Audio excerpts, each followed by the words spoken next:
Bismillahirrahmanirrahim. Assalamualaikum warahmatullahi wabarakatuh.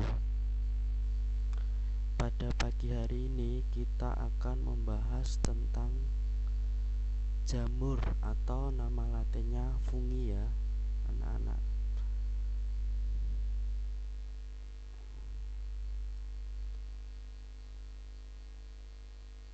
Ya, yang pertama itu penjelasan secara umum tentang jamur.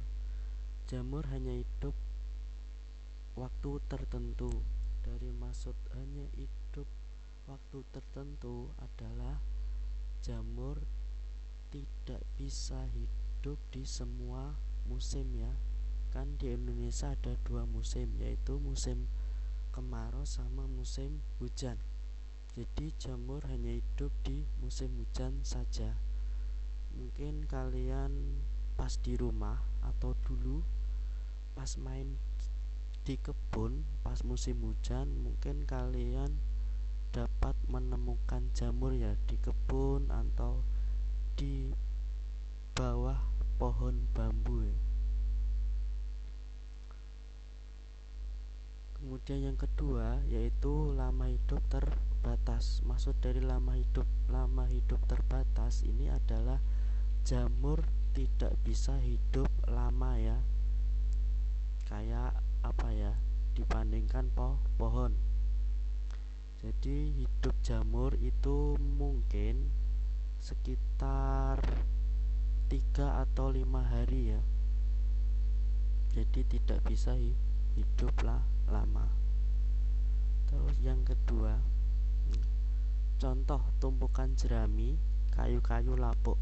Jadi jamur biasanya pada waktu musim hujan itu ditemukan di tumpukan jerami, kayu-kayu lapuk atau di bawah pohon ya. Jadi biasanya di tempat yang apa ya, agak lembab tapi nggak lembab banget. Ya, yang ketiga tetapi dalam perkembangan ilmu teknologi jamur dapat dibudidayakan tanpa mengenal musim. Dari maksud ini, dari perkembangan pengetahuan dan semakin pintarnya manusia dan perkembangan teknologi, jadi jamur dapat dibudidayakan. Jadi tumbuh jamur itu tidak tergantung musim ya. Contoh jamur yang dibudidayakan yaitu biasanya sudah sering kalian temukan di sekitar kalian. Jamur yang dapat dibudidayakan contohnya adalah jamur kuping, jamur tiram. Lanjut ya.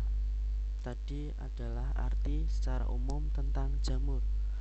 Lanjut, kita akan membahas pada pagi hari ini kita akan membahas tentang reproduksi jamur, peranan jamur, klasifikasi, dan yang terakhir yaitu soal. Lanjut ya, kita yang pertama itu akan membahas tentang reproduksi jamur. Reproduksi jamur itu ada 2, yaitu secara generatif dan vegetatif, atau secara seksual dan secara aseksual. Yang pertama kita akan membahas secara generatif atau seksual. Ya, ini adalah urutan atau tata cara jamur berkembang secara generatif. Yang pertama yaitu gametanium. Gametanium adalah suatu sel gamet pada jamur ya. Terjadi antara sel gamet 1 dengan sel gamet 2 terjadi kontak dan menimbulkan singami.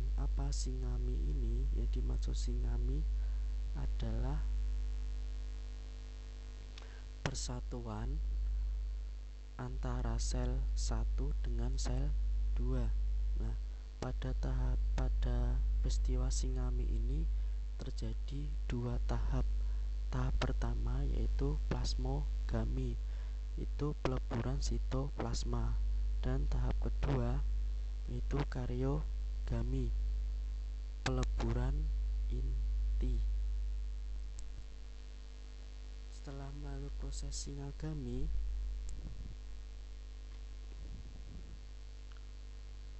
inti sel dari masing-masing induk tersebut, yaitu induk 1 dan induk 2, itu bersatu ya, intinya bersatu, tetapi tidak melebur membentuk dekaryon atau miselium. Miselium ini adalah apa?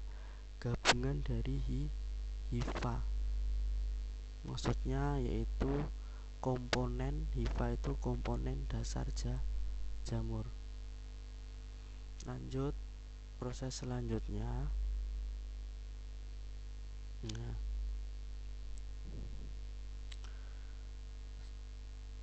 setelah tadi membentuk apa? Miselium. Nah, setelah terjadi pembentukan miselium, pasangan tadi akan membelah pada jangka waktu berbulan-bulan hingga sampai tahunan. Nah, setelah ini membelah, kemudian setelah proses pembelahan, akhirnya inti sel tadi melebur membentuk sel diploid. Setelah membentuk sel diploid, langkah selanjutnya yaitu pembelahan meiosis, dan akhirnya jadi apa? Jadi jamur dewasa.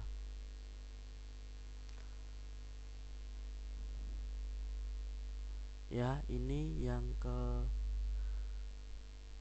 kedua yaitu perkembangbiakan atau reproduksi secara vegetatif atau secara aseksual. Ini cara-caranya yaitu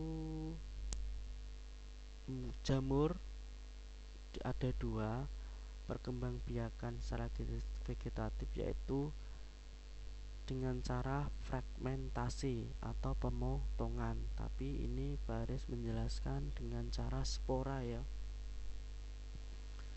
Jadi awalnya spora. Bentuk spora pada jamur itu berbeda-beda, ada yang kecil dan ada yang besar. Spora itu kemudian lepas dari ujung jamur, itu berbentuk lembut ya, lembut dan terbawa angin atau air ya. Terus kemudian spora tadi jatuh pada daerah lembab ya, atau tempat yang cocok.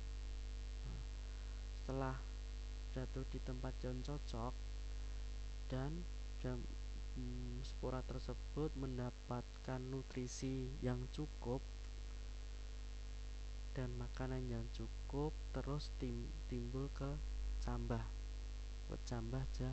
jamur, dan ini setelah timbul kecambah, lama-kelamaan akan menjadi jamur dewasa.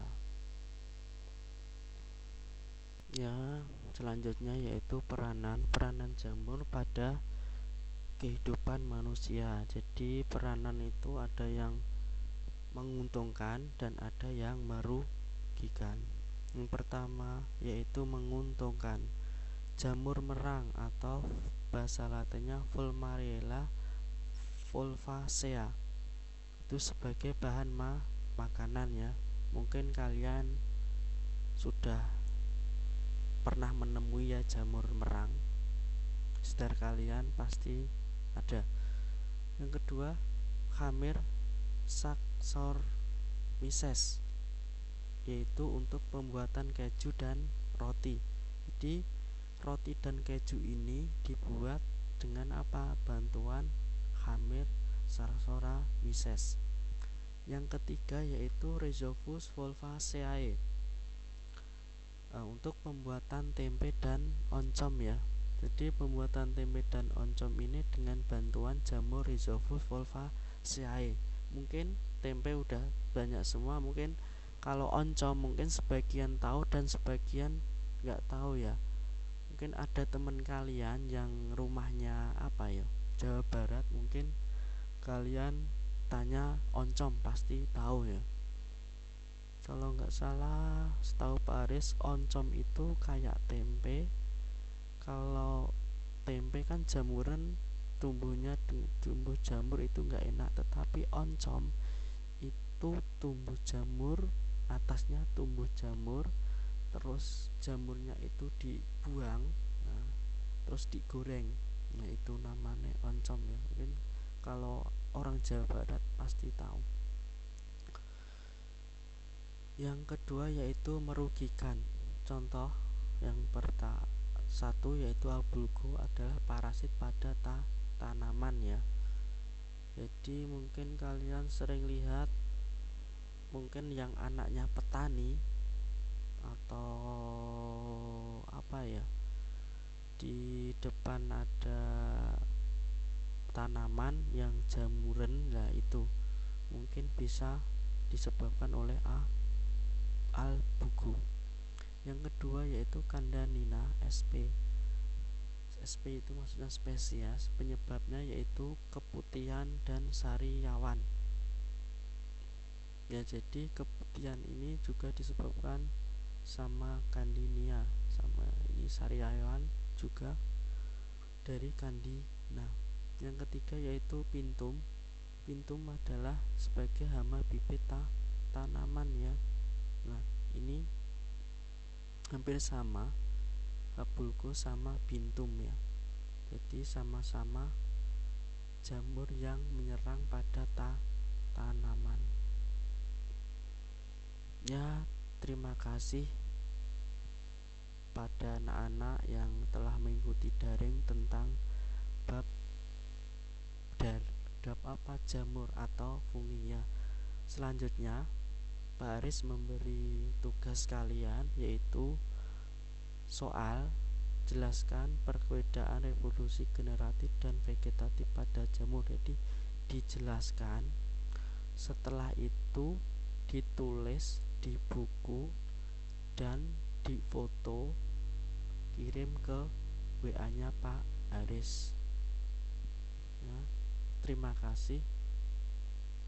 Pelajaran pada pagi hari ini telah selesai dan saya ucapkan terima kasih pada kalian yang telah mengikuti daring, dan tetap jaga kesehatan dan budayakan 3M, yaitu mencuci tangan, memakai masker, dan menjaga jarak. Assalamualaikum warahmatullahi wabarakatuh.